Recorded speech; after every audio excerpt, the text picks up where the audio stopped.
Urifuza kubaka urukundo, urifuza kuryosha urukundo hagati yanyu n'umuntu mukundana? Uyu munsi rero ngiye kukubwira amwe mu majambo wokoresha canke zimwe muri chat wokoresha hagati y'umukunzi wawe mu gihe mugiye kuryama amasaha yo mw'ijoro.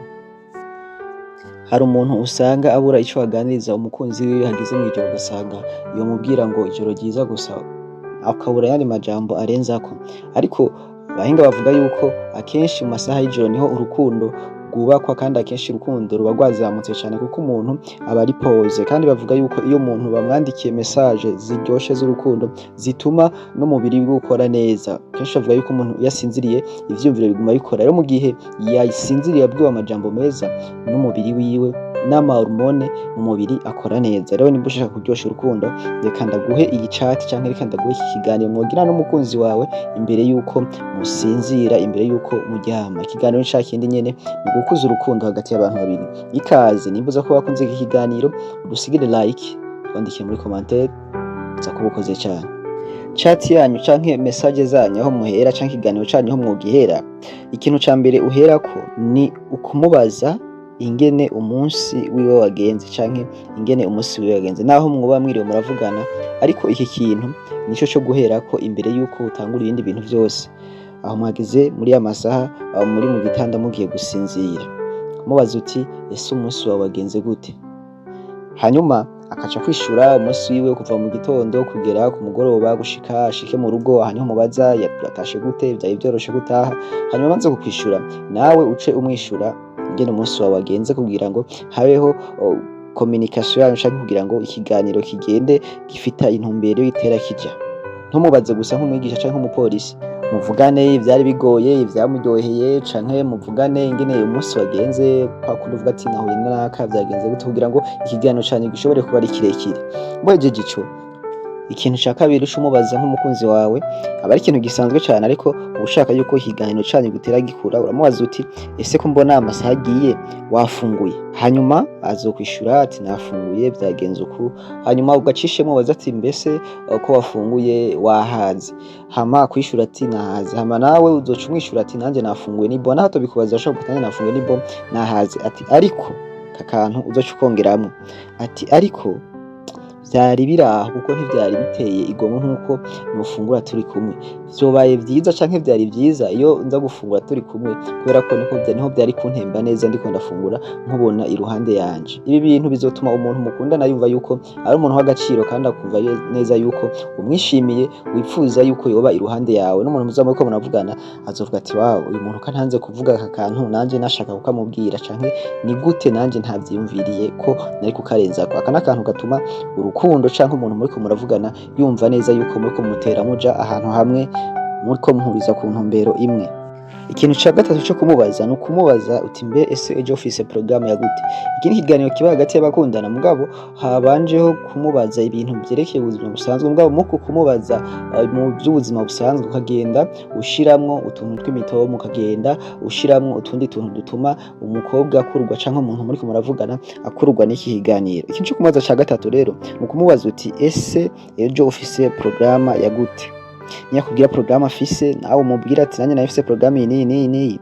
Ati ariko vyari vyiza iyo nza kuba mfise umwanya ejo tukazirigwana mu vyo uzoba urimwo vyose. Nimba yakubwiye ko azoba ariko aragira amakuru se, nimba yakubwiye ko azoba yiriwe mu rugo canke ari mu tundi tuntu, aka kantu ntugashiramwo ku muntu mukundana ati novyishimiye cane, vyari vyiza iyaba nanje ejo mfise umwanya nkazokwirirwana nawe, kuko kuba hafi yawe nico kintu conyene kimpa amahoro, kuba hafi yawe nico kintu conyene kinshimisha umutima wanje, nkumva uraruhutse. Aya majambo azotuma umuntu muriko muravugana canke uwo muntu w'umukunzi wawe yiyumvira yuko umuha agaciro cane, abona yuko umuha agaciro cane, bigatuma yumva nawe uwo munsi yo ushuhira canke yumva nawe uwo munsi yo utegura. Iyo mubandanije muvugana ko iki kintu, haragera hakubwiye ati nukuri nanje numva novyishimira, nanje ndavyishimiye ko ati mugabo ejo ntivyokunda, ariko arashobora no kucategura uwo munsi akavuga ati no reka tubirapote tubigire, hanyuma turondere uwo munsi tuze twirigwane, ibintu bize bigende neza. Ni iki kiganiro abantu benshi bakunda kugirana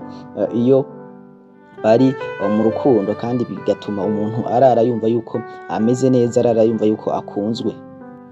Ikintu ca kane rero aha niho vyose biba bihagaze canke aha niho hahandi umuntu aba agezeho kuvuga ati niho ngira ntere imitoma canke niho ngira mvugane n'umukunzi wanje. Aha rero ikintu kiba kigeze amasaha aba ageze yuko ugera muri ya masaha yo kumusezera, ya masaha umubwira uti mba ndyoherwa buri munsi iyo mvuganye nawe, mba nishimiye umunsi iyo tubonanye, mba nishimiye umunsi iyo mba uri iruhande yanje aya masaha, ati ariko nta kundi igihe kizogera tugire gute tubane aya masaha. Aha rero ico uca ukora kw'ikintu ca kane uca umubwira uti vyari ivy'ingenzi kandi vyari biryoshe, vyari bishimishije, vyari biruhuye n'umutima kuba ndiko ndavugana nawe aya masaha, kandi nari mfise vyinshi vyo kukubwira, nari mfise vyinshi vyo gushaka kuganira nawe vyinshi cane, ati ariko umwanya umbanye muto, buri gihe umwanya wama uba umwansi wanje ugasanga amasaha yanjanye, kandi ejo mba mfise iyindi porogaramu yo kuzinduka ku kazi. Ibi vyinshi nari mfise reka nzobikubwire uyundi munsi, ariko ico womenya coco nuko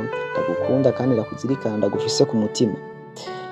Iyi message izotuma umuntu uyandikiye canke umuntu muriko muravugana agira amatsiko yo gushaka kumenya nibiki ashaka kumbwira, nibiki ashaka ko tuvuganaho, bitume ejo mu gitondo canke umunsi ukurikira uriya muntu waraye wandikiye message akwandikira mu gitondo avuga ati uyu muntu yaraye ambwiye yuko afise vyinshi vyo gushaka kumbwira ariko ntavyo yambwiye, reka ndamuvugishe numve, bigatuma hagumaho contact, bigatuma umuntu mukundana aguma agira amatsiko yo gushaka kuvugana nawe umwanya ku mwanya, kandi uko muvugana n'umuntu kenshi niko urukundo ruduga hagati y'abantu babiri. Rero n'iki kintu nico c'ingenzi cane, iyi message niyo guhagararako cane mu gihe ugiye gusezera umukunzi wawe agiye kuryama. Ikintu ca gatanu co guhereza ko utazigera wibagira na rimwe mu gihe usezera umukunzi wawe canke mu gihe muriko murarangiza ikiganiro co mw'ijoro c'umukunzi wawe, ntuze wibagire kumubwira amajambo aryoshe, amajambo y'imitoma. Uze umusezere canke uze umwandikire iyi message imbere yuko usinzira, canke uze wicishe mwaya majambo ugira uti ugire ijoro ryiza mukunzi wanje, ni wewe mbona nkishima, ni wewe mbona umutima wanje ukaruhuka, ni wewe numva iruhande yanje nkumva amagorwa yose canke ingorane zose zirahunze. N'igihe mba mfise stress canke n'igihe mba niriwe mu kazi bimeze nabi, ntaha muhira nzi yuko hari umuntu mpava mvugisha, kandi uwo muntu aza gutuma nduhuka, aza gutuma numva nongeye kuba umuntu, numva nongeye kwishima. Imana yakunzaniye yarakoze, urota Imana kandi nanje ndagukunda. Imana ikomeze ikurinde. Ijoro ryiza.